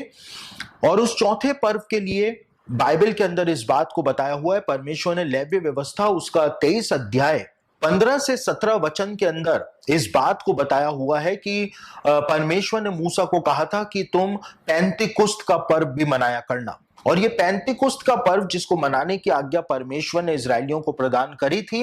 ये पेंतिकुस्त का पर्व जो था वो फसह के पर्व से 49 डेज बाद या 50वें दिन मनाया जाता था। और पेंतिकुस्त जो शब्द है उसका मतलब ही 50वां दिन होता है। और यहूदी इतिहास जो है इस बात को बताता है कि पेंतिकुस्त का पर्व जो था वो सही उसी दिन मनाया जाता था जब परमेश्वर इजरायलियों को व्यवस्था देने के लिए सीने पर्वत के ऊपर उतर आया था। और क्योंकि परमेश्वर ने उस 50वें दिन इजरायलियों को व्यवस्था प्रदान करी थी, 10 आज्ञाएं प्रदान करी थी, इसलिए युगों युगों में पीढ़ियों के अंदर उस दिन को मनाने की आज्ञा परमेश्वर ने पेंतिकुस्त के पर्व के रूप में दी थी। और यहूदी ग्रंथ इस बात को बताते हैं कि जब परमेश्वर सीने पर्वत के ऊपर उतर करके आया, और बाइबल में लिखा है कि पूरा सीने पर्वत जो है वो आग से धधक रहा था, और इतनी आग सीने पर्वत के ऊपर थी कि वो आग जो है वो अंतरिक्ष तक जा रही थी, ऐसा बाइबल के अंदर लिखा हुआ है। और यहूदी ग्रंथ इस बात को बताते हैं कि जिस समय परमेश्वर सीने पर्वत के ऊपर उतर करके आया था वो सुबह 9 बजे परमेश्वर सीने पर्वत के ऊपर उतर करके आ गया था। और उसके बाद परमेश्वर ने अपनी व्यवस्था 10 आज्ञाएं जो थी वो यहूदी लोगों को प्रदान करी थी। लेकिन यहूदियों का ग्रंथ तालमुद जो है वो इस बात को बताता है कि जब परमेश्वर ने अपनी वाणी सीने पर्वत से 35 लाख या 30 लाख यहूदियों को, इजरायलियों को सुनाई, तो जब परमेश्वर ने कहा कि मैं तुम्हारा परमेश्वर यहोवा हूं और तुम मेरी ही उपासना किया करना, जो 10 आज्ञाएं परमेश्वर ने इजरायलियों को प्रदान करी थी, तो यहूदी ग्रंथ बताते हैं कि जो जो शब्द परमेश्वर के मुंह से उन 10 आज्ञाओं के रूप में निकल रहे थे, तो एक आग की लपट जो है वो सीने पर्वत से निकलती थी, और वो एक आग की लपट जो है वो 30 लाख या 35 लाख टुकड़ों के अंदर बट जाया करती थी। और वो हर एक इजरायली के सामने जाकर के खड़ी हो गई थी, और हर एक इजरायली से वो पूछ रही थी कि क्या वो परमेश्वर की आज्ञाओं का पालन करेगा या नहीं करेगा। और सारे यहूदी जो हैं वो उस आग की लपट के कारण आमीन आमीन चिल्ला करके उन्होंने इस बात की गवाही दे रहे थे कि वो परमेश्वर की सारी आज्ञाओं का पालन करेंगे। और जैसे ही सारे यहूदी आमीन आमीन चिल्ला करके परमेश्वर के वचन के प्रति अपनी विश्वास योग्यता प्रकट कर रहे थे, वैसे ही वो 30 लाख 35 लाख आग के टुकड़े जो थे, आग की ज्वाला जो थी, लपटें जो थी, वो वापस से सीने पर्वत की तरफ जाती थी, और सारे लपटें मिल करके वापस से एक ही आग की लपट बन जाती थी, और जा करके चट्टान के ऊपर उस आज्ञा को वो गोद देती थी या खोद देती थी, उसके ऊपर लिख देती थी। और इस प्रकार से परमेश्वर ने मूसा को वो 10 आज्ञाएं जो हैं वो प्रदान करी थी। और यहूदी ग्रंथ बताते हैं कि सुबह 9 बजे परमेश्वर जो था वो सीने पर्वत के ऊपर उतर आया था। और देखिए वो पूरा पर्वत, बाइबल में निर्गमन की पुस्तक में लिखा हुआ है कि पूरा पर्वत, जिस सीने पर्वत जो था वो आग से धधक रहा था, पूरा पर्वत जो है वो हिल रहा था। इजरायली जो है वो बहुत ज्यादा भयभीत उस समय हो रहे थे, वहां पर कंपन जो है उनको महसूस हो रहा था। और आज भी यदि आप सीने पर्वत को देखने जाएं, वो सीने पर्वत नहीं जो इजिप्ट के अंदर पाया जाता है, वो सीने पर्वत जो इजिप्ट में पाया जाता है वो तो फर्जी सीने पर्वत है, वहां पे कोई सीने पर्वत नहीं था। लेकिन एक्चुअल सीने पर्वत जो है वो सऊदी अरेबिया के अंदर पाया जाता है, मिद्धान के क्षेत्र के अंदर पाया जाता है, जैसा कि बाइबल के अंदर बताया गया है। और मिद्धान जो है उसको अंग्रेजी के अंदर मीडियन कहा जाता है, और उसको आज मदीना के नाम से हम जानते हैं। और एक्चुअल सीने पर्वत जो है वो सऊदी अरेबिया में पाया जाता है। और अभी जो सऊदी अरेबिया के नए किंग जो बने हैं, किंग सलमान, उन्होंने मसीही लोगों के लिए सऊदी अरेबिया के उस भाग को खोल दिया है जहां पर एक्चुअल सीने पर्वत जो है वो पाया जाता है। पहली बार इतिहास के अंदर मसीहों के ऊपर ऐसी कृपा दृष्टि जो है वो सऊदी अरेबिया के किंग के द्वारा की गई है कि पहली बार मसीही लोगों के लिए उस एक्चुअल सीने पर्वत को खोला गया है। और आप जब जाकर के उस एक्चुअल सीने पर्वत को देखेंगे तो जैसा बाइबल के अंदर बताया हुआ है कि पूरा सीने पर्वत जो था वो आग से धधक रहा था। आज भी वो सीने पर्वत की ऊपर की जितनी भी चट्टानें हैं वो काली हो रखी हैं। और जब उनका वैज्ञानिक विश्लेषण किया गया तो वैज्ञानिकों ने इस बात को बताया कि एक समय ये पर्वत जो था वो एक्सट्रीम हीट के अंदर था, जिसकी वजह से चट्टानें जो थी वो पूरी तरह से काली हो गई हैं। और यहूदी ग्रंथ जैसा मैंने आपको बताया बताते हैं कि सुबह 9 बजे परमेश्वर सीने पर्वत के ऊपर उतर आया था। पेंतिकुस्त के दिन परमेश्वर 9 बजे सीने पर्वत के ऊपर उतर आया था। और इसी बात को हम प्रेरितों के काम उसका 2 अध्याय उसके 15वें वचन के अंदर भी देख लेते हैं कि बाइबल के अंदर बताया हुआ है कि सही सुबह 9 बजे पेंतिकुस्त के दिन ही पवित्र आत्मा जो था वो यरूशलेम के अंदर प्रेरितों के ऊपर उतर आया था। और कैसे उतर आया था? जैसे आग की लपटें हर एक इजरायली के सामने खड़ी हुई थी। प्रेरितों के काम 2 अध्याय में बताया हुआ है कि जब पवित्र आत्मा उतरा तो आग की लपटें जो थी वो उन 120 जनों पर जो वहां पर उपरौठी कोठरी में थे उनके ऊपर आकर के ठहर गई थी। और जब परमेश्वर पेंतिकुस्त के दिन सीने पर्वत के ऊपर उतर करके आ गया था और इजरायलियों ने मूसा से कहा था कि परमेश्वर हमसे बात ना करे, सिर्फ तू ही हमसे बात करना। और मूसा जो था वो व्यवस्था लेने के लिए परमेश्वर के पास सीने पर्वत पर चला गया था। और जब मूसा को आने में देरी हो रही थी तो इजरायली जो थे उन्होंने एक बछड़ा बना करके उसकी उपासना करनी शुरू कर दी थी। और परमेश्वर इतना ज्यादा इस बात को लेकर के क्रोधित हो गया था कि परमेश्वर ने जब मूसा को वापस नीचे भेजा तो उस दिन यानी पेंतिकुस्त के दिन ही सीने पर्वत के सामने ही 3000 इजरायली जो थे बछड़े की उपासना करने के कारण मर गए थे। और हम यहां पर देखते हैं नए नियम के अंदर कि जब पवित्र आत्मा सुबह 9 बजे यरूशलेम के अंदर आग की लपटों के रूप में उतरा तो जब पतरस ने खड़े होकर के प्रचार किया तो 3000 लोगों की आत्माएं ही उस दिन बच गई थी। और उन्होंने 3000 लोगों ने बपतिस्मा ले लिया था पतरस के द्वारा। जहां 3000 लोग ने अपनी जान गंवाई थी पेंतिकुस्त के पर्व पे, नए नियम के अंदर हम देखते हैं कि 3000 लोगों ने बपतिस्मा लेकर के वो परमेश्वर के राज्य के अंदर शामिल हो गए थे। तो जैसा पैटर्न पुराने नियम में दिया हुआ है बिल्कुल वैसा का वैसा पैटर्न जो है वो हमको नए नियम के अंदर देखने को मिलता है। लेकिन एक बहुत ही विशेष बात जो परमेश्वर ने पेंतिकुस्त के पर्व के विषय में लेव्य व्यवस्था में मूसा को बताई थी उसको हम एक बार पढ़ लेते हैं। लेव्य व्यवस्था उसका 23 अध्याय उसके 17वें वचन में परमेश्वर ने पेंतिकुस्त के पर्व के दिन होने वाले एक कस्टम के बारे में मूसा को बताया था। और परमेश्वर ने कहा था कि तुम अपने घरों में से एपा के 2/10वें अंश मैदे की 2 रोटियां हिलाने की भेंट के लिए ले आना। वे खमीर के साथ पकाई जाएं और यहोवा के लिए पहली उपज ठहरे। परमेश्वर ने जब मूसा को पेंतिकुस्त के दिन के विषय में आज्ञा प्रदान करी तो परमेश्वर ने इस बात को भी कहा था कि पेंतिकुस्त के दिन तुम 2 रोटियां बना करके उनको मेरे सामने ले आया करना, हिलाने की भेंट के लिए मेरे सामने ले आया करना। और जिस प्रकार की रोटियां परमेश्वर ने मूसा को बनाने की आज्ञा दी थी वो उन रोटियों को इस समय आप अपने स्क्रीन के ऊपर देख रहे हैं। और परमेश्वर ने कहा था कि इन दोनों रोटियों को हिलाने की भेंट के लिए तुम मेरे सामने ले आया करना। और आज भी जब हम इजराइल जाते हैं, इजराइल टूर लेकर के जाते हैं तो हम अधिकतर उस समय इजराइल के अंदर होते हैं जब इजराइल के अंदर पेंतिकुस्त का पर्व जो है वो मनाया जा रहा होता है। और ये रोटियां जो है हम भारतीय मसीहों को वहां पर दिखाते हैं कि किस प्रकार की रोटियां पेंतिकुस्त के दिन परमेश्वर ने हिलाने की भेंट के रूप में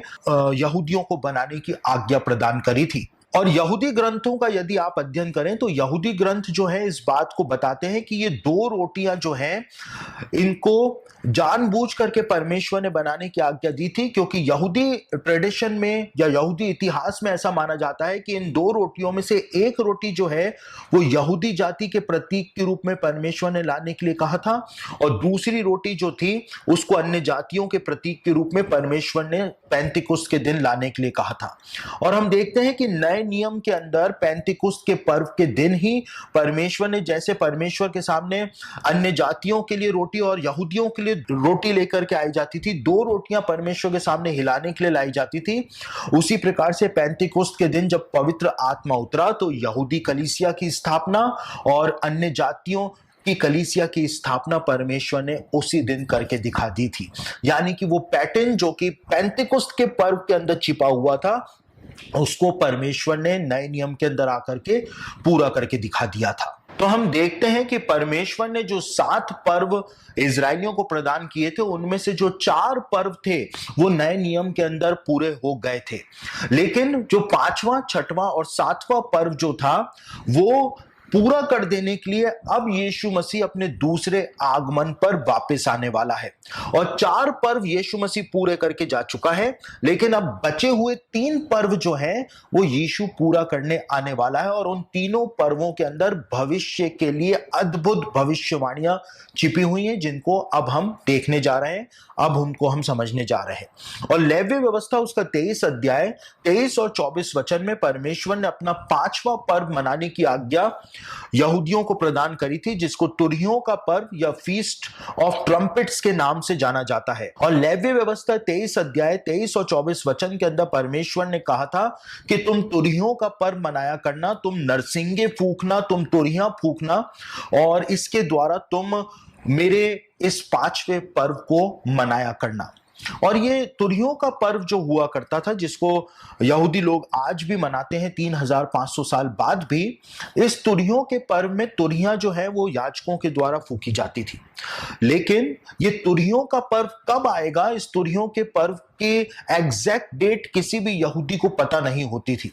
महायाजक जो होता था वो चांद की साइकिल को देख करके इस बात की घोषणा किया करता था कि तुरहियों के पर्व को मनाने का समय जो है वो आ गया है, और महायाजक के आदेश पर तुरंत ही जो याजक हुआ करते थे वो खड़े होकर के तुरहियां फूकनी, नरसिंगे फूकने जो है वो शुरू कर दिया करते थे। और तुरहियों के पर्व की घोषणा एकदम सडनली महायाजक के द्वारा की जाती थी, किसी भी यहूदी को पता नहीं होता था कि तुरहियों का पर्व जो है वो शुरू हो गया है या वो मनाया जाने वाला है। और एकदम से सडनली ये पर्व जो है वो शुरू हो जाया करता था। यहूदी लोग उस समय खेतों के अंदर काम कर रहे होते थे, घरों में महिलाएं आटा पीस रही होती थी चक्की पर, या अलग अलग काम यहूदी लोग जो है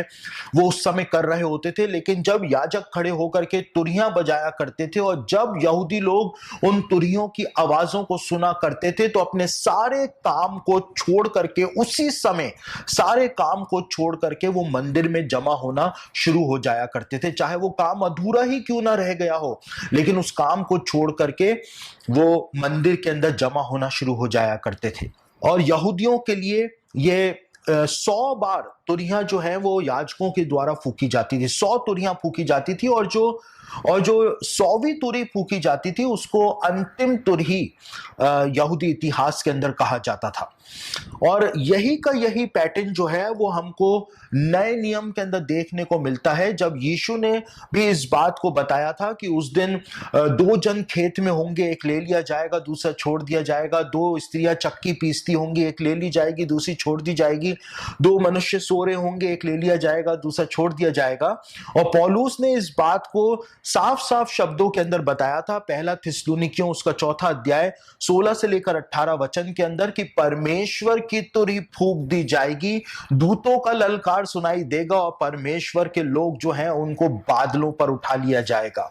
और जिस प्रकार से 100वीं तुरही को यहूदी इतिहास में अंतिम तुरही कहा जाता है, उसी बात को पौलुस ने कलीसिया को बताया कि पहला कुरिन्थियों उसका 15 अध्याय 51 से 52 के अंदर पौलुस ने इस बात को कहा कि वो अंतिम तुरही जब फूंक दी जाएगी तो परमेश्वर के लोगों को स्वर्ग पर उठा लिया जाएगा। यानी ये तुरहियों का पर्व जो है वो भविष्य में होने वाले विश्वासियों के स्वर्गारोहण की भविष्यवाणी के तौर पर परमेश्वर ने 3500 साल पहले मूसा को प्रदान कर दिया था। और परमेश्वर ने इस बात को बता दिया था कि जैसा तुरहियों का पर्व सडनली आ जाया करता था, किसी को पता नहीं होता था कि कब तुरहियों का पर्व शुरू होगा, कब तुरहियां फूंक दी जाएंगी, उसी प्रकार से किसी को भी आज नहीं पता है कि कलीसिया का बादलों पर उठाया जाना कब होगा, कब कलीसिया को बादलों पर उठा लिया जाएगा, कब यीशु कलीसिया को लेने आ जाएगा, कब वो अंतिम तुरही स्वर्गदूतों के द्वारा फूंक दी जाएगी, किसी को भी नहीं पता है। जैसा तुरहियों के पर्व के कस्टम हुआ करते थे वैसा का वैसा हमको कलीसिया के रैप्चर की भविष्यवाणी के अंदर देखने को मिलता है। और यहूदी लोग जो हैं इस तुरहियों के पर्व को एक और नाम से जानते हैं, उसको योम हकीसा कहा जाता है। योम का मतलब होता है दिन, और हकीसा जो है उसको उसके लिए कहा जाता है, योम हकीसा का मतलब होता है छिपा हुआ दिन। यहूदी लोगों द्वारा ऐसा माना जाता है कि ये तुरहियों का पर्व जो है छिपा हुआ दिन है, किसी को भी नहीं पता है कि तुरहियों का पर्व जो है वो कब शुरू हो जाएगा। और यहूदी लोग इस तुरहियों के पर्व को यादगारी का दिन भी कहते हैं कि परमेश्वर अपने प्रिय लोगों को, अपने संतों को याद करता है इस दिन, और इसीलिए इसका कनेक्शन पौलुस ने कलीसिया के स्वर्गारोहण के साथ, कलीसिया के रैप्चर के साथ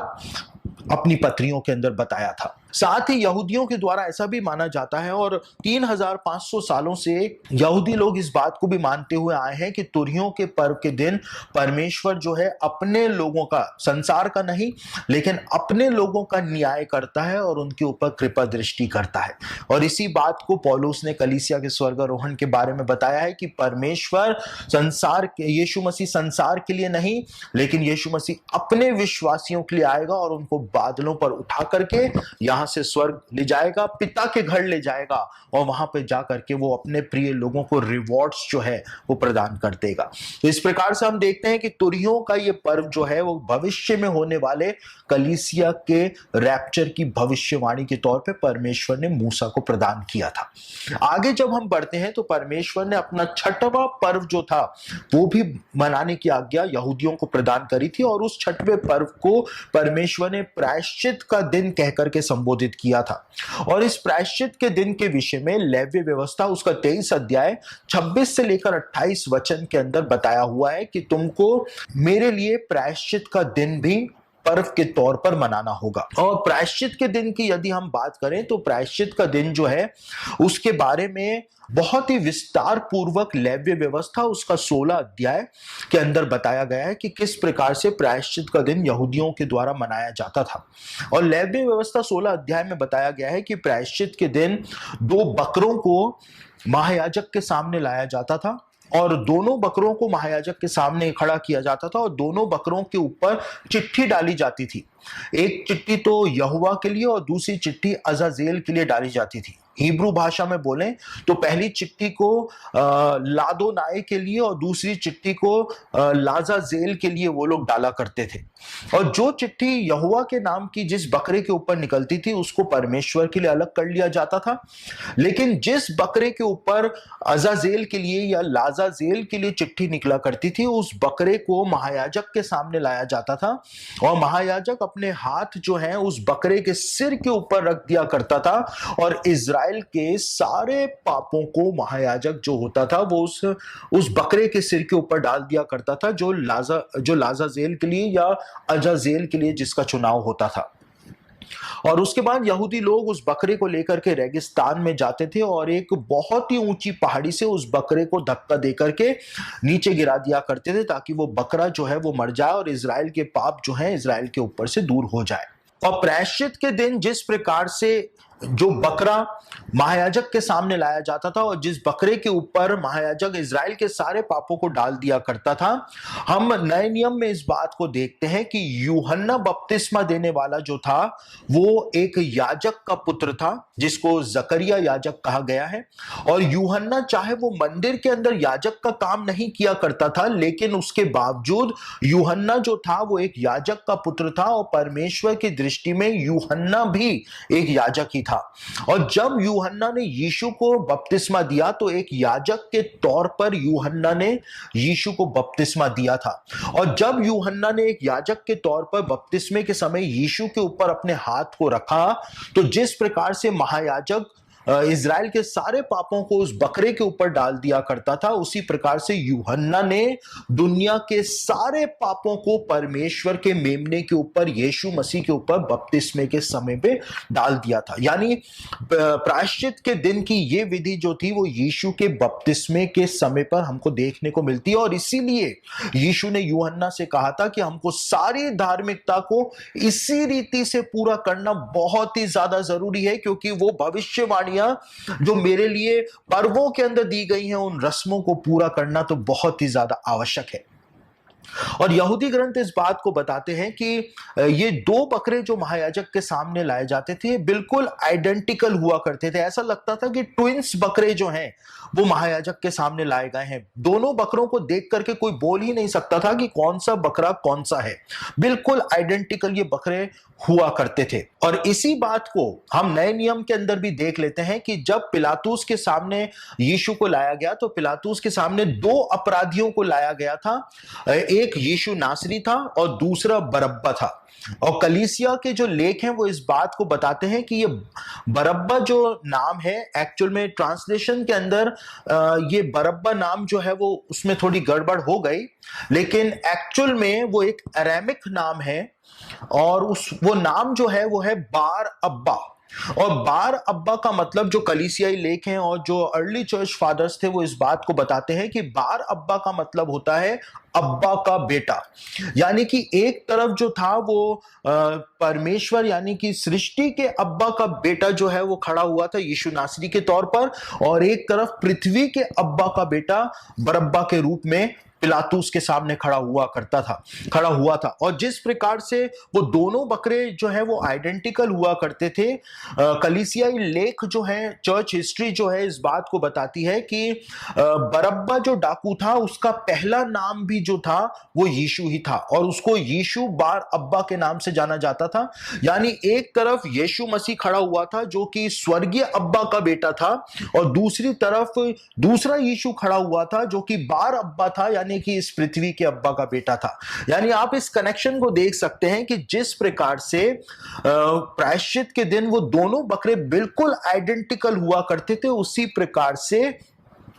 यीशु के क्रूसीकरण के समय भी वो दो अपराधी जो थे वो बिल्कुल आइडेंटिकल हमको वहां पे खड़े हुए दिखाई देते हैं। ये परमेश्वर की असीम बुद्धि है जिसको हम यीशु के बलिदान की सारी विधियों के अंदर देख रहे हैं। यीशु के क्रूसीकरण की योजना में हम परमेश्वर की असीम बुद्धि को, परमेश्वर के डिवाइन प्लान को हम वहां पर देख लेते हैं। और जिस प्रकार से प्रायश्चित के दिन जब महायाजक उस बकरे के ऊपर इज़राइल के सारे पापों को डाल दिया करता था, तो यहूदी उस बकरे को रेगिस्तान में ले जाकर के एक बहुत ही ऊंची पहाड़ी से धक्का दे दिया करते थे। उसी प्रकार से हम देखते हैं कि प्रायश्चित के दिन के रूप में यीशु के क्रूसीकरण के दिन यहूदियों के द्वारा यीशु को धक्का देकर के रोमन्स के हाथ में सौंप दिया जाता है और रोमन्स यीशु को क्रूस पे चढ़ा करके मार डालते हैं। जैसा प्रायश्चित के दिन हुआ करता था बिल्कुल वैसा का वैसा हमको यहां पर यीशु के क्रूसीकरण के समय देखने को मिलता है। और यहूदी ग्रंथ ऐसा भी बताते हैं कि महायाजक जो होता था जब उस बकरे को रेगिस्तान के अंदर भेजता था, जो अजाजेल के लिए जाता था, महायाजक यहूदी ग्रंथ इस बात को बताते हैं कि महायाजक उस बकरे के सींग के ऊपर एक लाल धागा जो है वो बांध दिया करता था, और एक लाल धागा जो है वो मंदिर के फाटक के ऊपर भी बांध दिया करता था। और जैसे ही वो बकरा रेगिस्तान के अंदर पहाड़ी से गिर करके मर जाया करता था, जैसे ही वो बकरा वहां पर मरता था तो मंदिर के दरवाजे पर जो लाल धागा बंधा रहता था वो लाल धागा अपने आप ही सफेद हो जाया करता था। और ये हर साल होने वाला एक आश्चर्यक्रम यहूदियों के लिए होता था। और जैसे ही वो लाल धागा सफेद हो जाया करता था, महायाजक इस बात का ऐलान करता था कि परमेश्वर ने इज़राइल के पापों को माफ कर दिया है। और इसी बात को हम यशाया उसका पहला अध्याय उसके 18वें वचन में पढ़ते हैं, जहां पे परमेश्वर कहता है कि तुम्हारे पाप चाहे लाल रंग के ही क्यों ना हो, गहरे गाढ़े लाल रंग के ही क्यों ना हो, लेकिन वो हिम के समान श्वेत हो जाएंगे। इसलिए बोला क्योंकि प्रायश्चित के दिन ये आश्चर्य कर्म यहूदियों की आंखों के सामने हुआ करता था। हर साल ये आश्चर्य कर्म जो था वो यहूदियों की आंखों के सामने होता था। और यहूदियों के अंदर एक और ऐसी विधि हुआ करती थी कि जब किसी परिवार के अंदर कोई जवान लड़का यदि मर जाया करता था तो जो पिताजी होता था वो अपने वस्त्रों को फाड़ लिया करता था, और इसको केरिया अनुष्ठान हिब्रू भाषा के अंदर कहा जाता है, इसको केरिया कहा जाता है। और इस बात को हम देखते हैं उत्पत्ति की पुस्तक में भी, जब याकूब को यह खबर दी जाती है कि यूसुफ जो है वो मर गया है, उसको किसी जानवर ने खा लिया है, तो उत्पत्ति उसका 37 अध्याय उसके 34वें वचन के अंदर लिखा हुआ है कि याकूब जो था उसने अपने वस्त्रों को फाड़ लिया था विलाप के तौर पे। और जब पिता के द्वारा इस बात का, इस अनुष्ठान केरिया अनुष्ठान को किया जाता था, तो पिता अपने वस्त्रों को ऊपर से लेकर नीचे तक फाड़ लिया करता था। और हम इस बात को देखते हैं कि वही रस्म जो यहूदियों के द्वारा अपने बेटे के लिए, पिता के द्वारा अपने बेटे के लिए की जाती थी, उसकी मृत्यु की सूचना मिलने पर की जाती थी, उसी रस्म को परमेश्वर ने अपने बेटे की मृत्यु के समय में पूरा किया। जहां पे बाइबल में बताया हुआ है कि जैसे ही यीशु ने प्राणों को त्यागा तो मंदिर का पर्दा नीचे से लेकर ऊपर तक नहीं, लेकिन ऊपर से लेकर नीचे तक फट गया था। यानी जैसे पिता अपने बेटे के विलाप के लिए अपने वस्त्रों को ऊपर से लेकर नीचे तक फाड़ लिया करता था, उसी प्रकार से परमेश्वर ने मंदिर के पर्दे को ऊपर से लेकर नीचे तक फाड़ दिया था। और उस केरिया अनुष्ठान को, जो कि पिता के द्वारा अपने बेटे की मृत्यु पर किया जाता था, उसको परमेश्वर ने अपने बेटे की मृत्यु के ऊपर पूरा करके दिखा दिया था। लेकिन इस प्रायश्चित के दिन के विषय में जो सबसे महत्वपूर्ण बात जो है, इस प्रायश्चित के दिन की विधियों को यीशु अपने क्रूसीकरण में पूरा करके तो गया है, लेकिन इस प्रायश्चित के दिन की स्थापना जो थी वो कब हुई थी? मूसा जो था, जब इजरायलियों ने बछड़ा बना करके परमेश्वर के विरोध में पाप कर दिया था, और मूसा जो था इजरायलियों के इस पाप की माफी मांगने के लिए जब परमेश्वर के पास गया हुआ था, और जब मूसा नीचे उतर करके आता है तो मूसा नीचे आकर के यहूदियों को तंबू के विषय में आज्ञा प्रदान करता है, तंबू बनाना वो शुरू करता है। और जिस दिन मूसा परमेश्वर से इजरायलियों के पापों की क्षमा लेकर के नीचे आया था, उस दिन को यहूदी लोग प्रायश्चित का दिन के रूप में मनाते हुए आए हैं। यानी कि जैसे मूसा ऊपर गया और जब मूसा वापस से नीचे आया, उस दिन यहूदियों ने प्रायश्चित का दिन मनाया था, उसी प्रकार से ये प्रायश्चित का दिन जो है वो यीशु के दूसरे आगमन को प्रकट करता है कि जैसे मूसा नीचे आया था वापस से, वैसे ही यीशु जब नीचे आएगा, यीशु के दूसरे आगमन पर प्रायश्चित के दिन की ये भविष्यवाणी पूरी तरह से पूरी हो जाएगी। उसके बाद परमेश्वर ने लेव्य व्यवस्था, उसका 23 अध्याय 33 से लेकर 34 वचन में अपना 7वां पर्व, अपना अंतिम पर्व मनाने की आज्ञा भी यहूदियों को प्रदान करी थी, जिसको तंबुओं के पर्व के नाम से जाना जाता है, फीस्ट ऑफ टैबरनेकल्स के नाम से जाना जाता है, या उसको झोपड़ियों का पर्व भी यहूदी लोग कहते हैं। और इस झोपड़ियों के पर्व के अंदर 1 सप्ताह तक यहूदी लोग झोपड़ियां बना बना करके मैदानों के अंदर रहते हैं, क्योंकि परमेश्वर ने कहा था कि तुम 7 दिनों तक झोपड़ियों के पर्व में मैदान में झोपड़ियां बनाकर उसमें रहा करना। झोपड़ियों का पर्व जो यहूदियों के द्वारा मनाया जाता है, तंबुओं का पर्व जो यहूदियों के द्वारा मनाया जाता है, जकरिया भविष्यवक्ता की पुस्तक के 14वें अध्याय में 3 बार परमेश्वर के राज्य की तुलना जो है वो इस झोपड़ियों के पर्व से की गई है। यानी कि परमेश्वर के राज्य की भविष्यवाणी के तौर पर परमेश्वर ने अपना ये पर्व जो है वो यहूदियों को प्रदान कर दिया था। और इस झोपड़ियों के पर्व के समय यहूदियों द्वारा अंगूरों की फसल काटी जाती थी, और यहूदी लोग बड़ा आनंद मनाया करते थे अंगूरों की फसल को काटने के द्वारा। और यहूदी लोग पैरों से दबा दबा करके अंगूरों का रस भी जो है वो निकाला करते थे, एक उत्सव मनाया करते थे। और अंगूरों की फसल जो है वो तंबुओं के पर्व के समय जो काटी जाती थी, हम प्रकाशित वाक्य के 14वें अध्याय में इस बात को पढ़ते हैं। प्रकाशित वाक्य 14 अध्याय 17 से 20 में कि जब यीशु मसीह वापस आएगा तो वो भी अंगूरों के अंदर अंगूरों की फसल को काटेगा, क्योंकि पृथ्वी की दाख जो है वो पक चुकी होगी, और यीशु मसीह इस संसार का न्याय करके परमेश्वर के राज्य की स्थापना यरूशलेम के अंदर कर देगा।